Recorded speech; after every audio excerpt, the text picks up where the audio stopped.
Ancient giant stories appear in folklore, mythology, and historical records across various world cultures. Giants are also mentioned in religious texts, like the Bible's Nephilim in Genesis. Archaeological findings, such as massive weapons like double-edged axes in Greece's Heraklion Museum or the giant Noemitsu Odachi sword in Japan, contribute to this fascination. Enormous Bronze Age standards emerged in Denmark, while Morocco yielded a trove of giant tools. Countless giant-related artifacts and unusually large skeletons have been uncovered. In 1908, near Collinsville, Illinois, construction workers accidentally uncovered a stone tomb with giant bodies over 2 meters tall. The bodies vanished, deepening the mystery of this ancient American civilization. The puzzling tumulus complex at Cahokia, the largest pre-Columbian city north of Mexico with 25,000 to 50,000 inhabitants in 1000 AD, still perplexes archaeologists. Could the mound builders they speak of be connected to the giants in the tomb? Did this civilization extend beyond America? Researcher Brad Olson believes these mounds hold secrets about these forgotten ancient beings. Giants have indeed been found in Midwest mounds, with various cultures like Adena, Hopewell, and Mississippian shaping the region. Over 2,000 pyramidal mounds exist in North America, including Mexico. In North America, we have discovered these mounds that Native Americans built to honor the likely rulers, giants, in some way. These mounds in North America were constructed from earth, often resembling serpent and various creature shapes, with some being quite modest. What's intriguing is that dolmens, large stones assembled, indicating giants or significant beings were buried there, have been constructed worldwide. The connection between these giant monuments erected in memory of spiritually significant figures from a distant past is notable. During my research, I cataloged over 1,500 newspaper articles spanning from the late 1800s to the early 1900s about various discoveries of giant bones, some found in mounds and others elsewhere.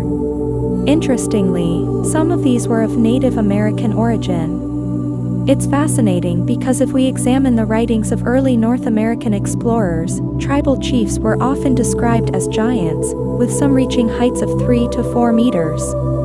This notion of a superior status associated with this genetic lineage recurs. Between this practice in North America and the logbook from the very first boat that landed on Easter Island, what's the striking commonality? The existence of a giant race, embodying the priestly class of the Rapa Nui people, overseeing the construction of stone statues. Similar examples can be found in 100 different places worldwide, which is quite remarkable. Another strange piece of evidence that could lend credibility to this myth is the discovery of 200 mysterious human-like giant footprints preserved in stone for thousands of years across the world. This could serve as plausible physical evidence for these legends. Let's turn to the Bible, for example. In the beginning of the first book of Moses, giants are mentioned twice. Everyone remembers the battle between David and Goliath. Goliath was a giant, a biblical tale. Inuit people mention that giants lived on Earth during that time. The same holds true in Egypt, where texts about the pyramids reveal that certain gods were giants compared to humans. Giants represent a living myth found in almost all ancient mythologies, so why not in the United States?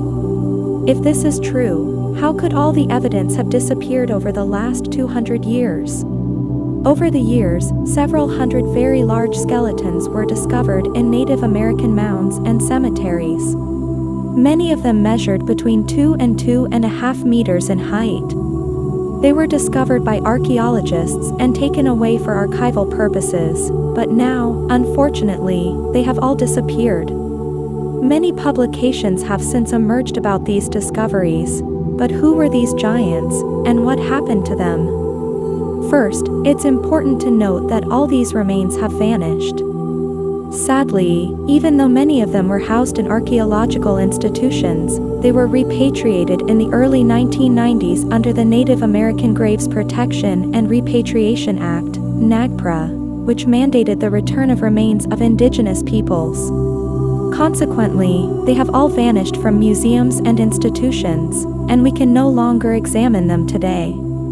However, what we can still do is study the reports and gather information about their history. Could we still uncover traces of their lineage hidden within humanity today? On February 22, 1918, just 40 kilometers from Collinsville, an ordinary couple from Illinois, Harold and Hattie Wadlow, gave birth to a child who would become the tallest man in the world. With a height of over 8 feet 11 inches, Robert Wadlow was considered a human anomaly until his untimely death at the age of 22. His remarkable height and continuous growth were attributed to what doctors call pituitary hyperplasia, which led to abnormally high levels of growth hormones in his body. Could this growth hormone be a hidden gene within the DNA of all humans? Robert Wadlow suffered from what is known as pituitary gigantism, a phenomenon that exists in most species but is exceedingly rare, affecting approximately 0.007% of any given population. Robert Wadlow embodied a living example of the survival of genes responsible for gigantism, which have been mentioned in various cultures in regions where these mounds were constructed. Most doctors who examined him suggested that it could indeed be a genetic trait. Could Robert Wadlow's giant stature simply be attributed to his hyperactive pituitary gland, or could there be a genetic connection? Geneticist William Brown suggests that it's not just a wild idea, it could be a possibility. The human genome contains numerous codes and genetic variations that result in unique phenotypes. We see examples of this with dwarfism and gigantism. So, it's highly probable that a significant portion of DNA containing inactive segments holds genes that could give rise to extremely tall humans. Since physical evidence has mysteriously vanished, could modern human DNA potentially identify an extinct humanoid species that once inhabited our planet? Could this link explain the existence of one of the world's tallest men? When we examine direct genetic evidence linking to giants of the past, to my knowledge, this DNA evidence has not been confirmed at this time. However, when we delve into the history of humanity, we find that stories about giants are omnipresent. They were mentioned in ancient history and left traces in modern times. The question is whether we are somehow connected to giants. When we analyze the oldest and most precious spiritual legends, we discover a common theme. This theme is fascinating because it shows that humanity has gone through multiple iterations of an intentional process to bring us to where we are today. In other words, multiple attempts have been made to find the right genetic formula for the human body as we know it today. In the context of Judeo-Christian culture, it teaches that there was indeed a search for the right genetic formula to contain the power of the human spirit in physical form in this world. But throughout the centuries, amid these trial and error attempts, some life forms created were simply not viable. Among these life forms, we find references to giants and references to the Elohim and Nephilim, which appear in most ancient documents of the Old Testament. The tested remains had blood type O negative, which is interesting because Sardinia is one of the few places in the world where there is a high concentration of this blood type. Luigi believes that this genetic lineage comes from ancestral giants. If this is true, could we find further evidence of this genetic lineage in ancient texts? What could this reveal about the true history of humanity in connection with an ancient race of giants and their possible interactions with Homo sapiens sapiens? When we examine many ancient texts, I keep coming back to this because it really helps us understand the distant past. We discover that an advanced race from space arrived in Mesopotamia, modern-day Iraq, and the African region, but then moved and migrated across the planet, reaching North America. One of their leaders encouraged this migration, and in doing so, they interbred with other inhabitants and gave birth to a population of giants. The book of Genesis speaks of a time when the Elohim, the sons of God, came to the daughters of men, and they gave birth to giants. It has also been reported that sometimes babies were so large that they had to be delivered via what we call today a cesarean section because they couldn't be born under normal circumstances. They had to be removed artificially. Could these tales of giants in religious texts lend credibility to the idea that we may share DNA with this extinct species? Experts suggest that if this is the case, there are accounts of several types of giants. Giants were present all around the world. In China, there are extraordinary stories that most of us in the West are not familiar with. Explorers like Marco Polo, who traveled the Silk Road from the Mediterranean to China between the 1500s and 1600s, were astonished by what they discovered. They encountered 4-meter-tall giants serving as guards at the imperial palace. This happened between the 1500s and 1600s, and if these were indeed the last remaining Hanuna giants, standing at 4 meters, they couldn't really hide, they stood out. These are the kind of extraordinary stories about Imperial China that most of us know little about today. As for other giants, they were the keepers of wisdom, inheriting knowledge from their ancestors.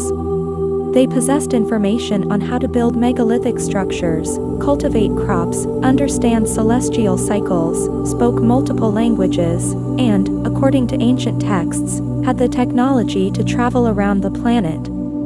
They were, therefore, an advanced race, sometimes referred to as the Nephilim or the Anunnaki. In modern religious texts like the Bible, these beings were highly advanced and transmitted their wisdom to humans. According to ancient accounts, the Hanuna, who were giants, appeared on the cylinder seals of the British Museum. We can see an Anunnaki god sitting on a stool or chair, speaking to humans who are much smaller than him. Even when seated, his torso is much higher than that of the humans. Turning to ancient Egypt and the hieroglyphs in some temples like the Temple of Dendera, we can see hieroglyphs of very tall ancient Egyptians, while the individuals they are addressing are extremely small, barely reaching their knees. Matthias de Stefano shares his knowledge of the past, which has been preserved through many different lives, having embodied various life forms in other worlds. He recounts his version of these giant races. According to my grandfather's stories about the Atlantean era, which I recall even though we lived on the Nile, species came from the sky and populated the earth. They were very tall, perhaps twice as tall as us, and we also called them the Anunnaki. The first beings to arrive here were giants, slightly taller than the Haparu, and they only lived in cold regions.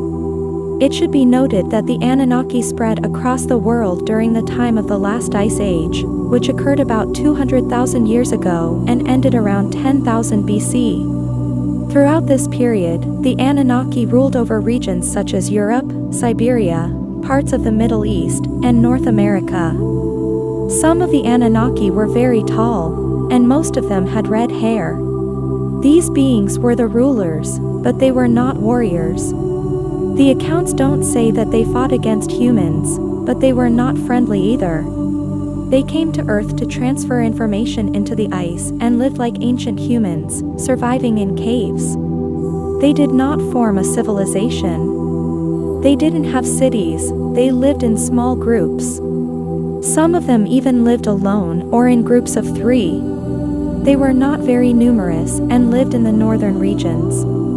Most humans were afraid of them and dared not venture into the northern territories. They instilled the idea that one should not approach them, thus creating boundaries. There were no countries, no borders, and no passports.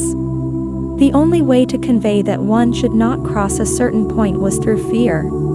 This is why certain stories were used to create boundaries between regions. From the stories I've heard, it's not that they hated humans or killed people, but they spread the idea that one should not approach them. They didn't want to establish a connection with humanity because they were here to accomplish their own works. On our side, the Haparu, humans, and the Anunnaki were giants compared to us. They were somewhat like giants, but they mixed with us. They had relations with us, reproduced with us, and even lived among us. Some of them liked us and had children with us, while others tried to control us like slaves. They were only a few, not many at all, and it wasn't a large population because only the survivors came to this world. Their own world was dying. They lived in certain mountains in the Middle East and around the Mediterranean, but they were not widespread across the world. They taught us almost everything we know as humans.